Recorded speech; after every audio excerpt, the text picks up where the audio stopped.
Hi there, this is John Wilkinson again from History Made Easier. Now, just to be clear about the Chinese Civil War, it can and is often seen as two civil wars, the Japanese invasion of China putting an end to the first, and Japan's surrender bringing about the start of the second. Of course, it was nothing more than a hiatus. Communists and nationalists had formed an uneasy alliance, the Second United Front, just as they had done when fighting the warlords, the original United Front. And that alliance was never going to survive Japan's defeat. In truth, it didn't really get that far. Well, this presentation is going to look at the context to the recommencement of civil war in China, and big power politics will dominate things. In the summer of 1944, the defeat of Germany was just a matter of time. In Asia, Japan was also on the retreat. Consequently, even though China had been something of a forgotten war, Roosevelt and Stalin now began to turn their attention to the post-war world order, and China was of strategic importance to both of them. But who would come out on top? The Soviet Union or America? And who would be their partner? The communists or the nationalists? The Americans opened direct talks with the communists, the so-called Dixie Mission, because it went into rebel territory.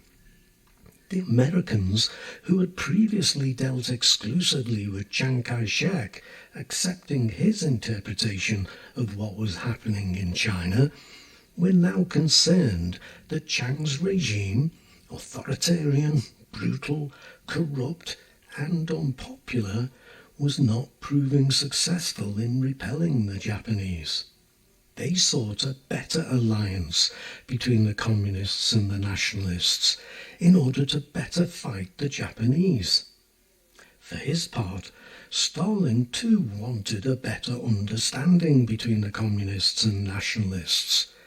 Fearing American influence in the region, as America feared Soviet influence, the Soviet Union wanted a neutral China, but with recognition of Russian special interests in Manchuria, railway and port concessions. So they wanted to end the civil war between the CCP and the Kuomintang that was really still going on, so that the great powers wouldn't get drawn into China. The Second United Front had never been much more than a tacit alliance for both sides. Mao's rectification campaign at Yan'an had showed how little trust there was on his part. I cover this in my Mao the Undisputed Leader video in my Mao's Rise to Power series. And wherever the communists occupied territory in pursuit of the Japanese, they took the opportunity to undermine the Kuomintang. Chiang, for his part, hoped that the war against the Japanese would exhaust the Red Army. There were clashes between the two forces wherever they met, and in truth, whatever alliance had existed lasted no more than a year. By 1938, the Chinese were fighting a war with the Japanese and at the same time an unofficial civil war. And Mao, seething at the way the Americans had previously ignored the communists and their lead in the fight against the Japanese, had little trust where they were concerned.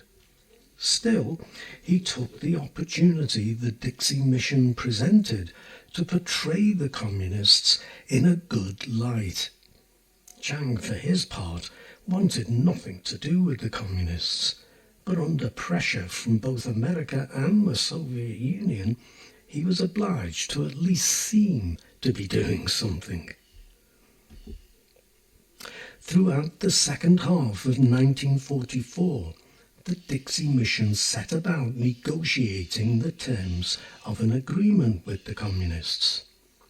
The Americans negotiated an agreement first with the Communists, but Chiang refused to accept its terms.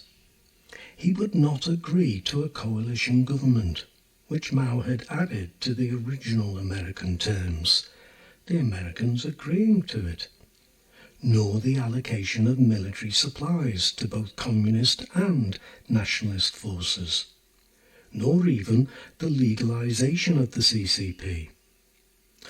When the Americans returned to Yan'an in order to renegotiate the terms of an agreement, terms that they had already declared publicly were fair, they were given short shrift. The Communists had played their hand well, but it was still not a particularly strong hand. Though they could now boast an army of 700,000 men, they were still outnumbered by the Kuomintan's forces by 2 to 1.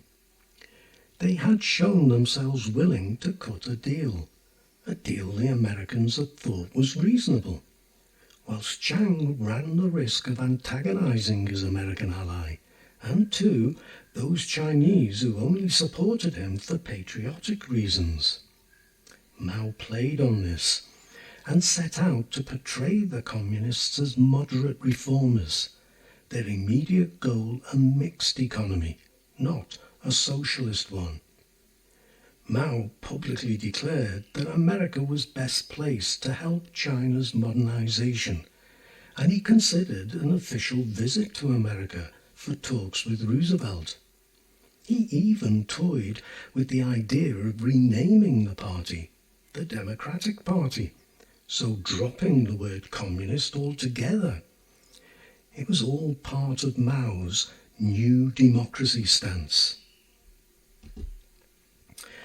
But the talks at Yalta in February 1945 between Roosevelt and Stalin bolstered Chiang's position, not Mao's.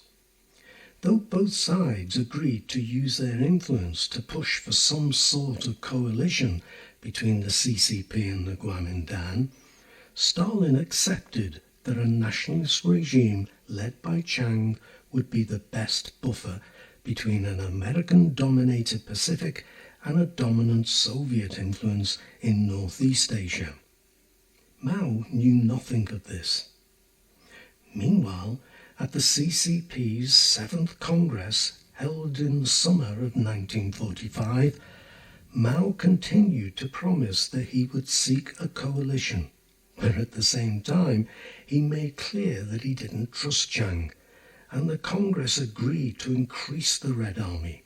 It stood at 900,000 men at this point, to 1 million men. They must, Mao said, prepare for renewed civil war.